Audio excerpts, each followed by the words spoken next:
మా సింబా చూడండి ఎలా పడుకుందో, నిద్రపోయింది బాగా మంచిగా బెడ్ మీద. సింబా గేట్ సౌండ్ కాగానే లేచింది. హలో సింబా, ఇక్కడ చూడు, పడుకుంది చాలు కానీ లే ఇంకా. ఎవరు వచ్చారు? గేట్ సౌండ్ అయింది చూడు. చూడు ఎవరు వచ్చారు.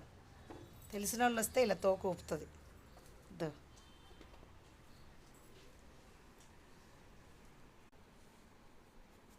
సింబా, ఇక్కడ చూడు. రేయ్, ఇల్లు ఉడవద్దా? టైం ఎంత అయింది తెలుసా? ఏ సింబా, లేపా పదా, లే ఇంకా. పోటు బెడ్ దిగు, పోయి వెళ్ళిపో. మళ్ళీ కూర్చుంటావు. లేవు.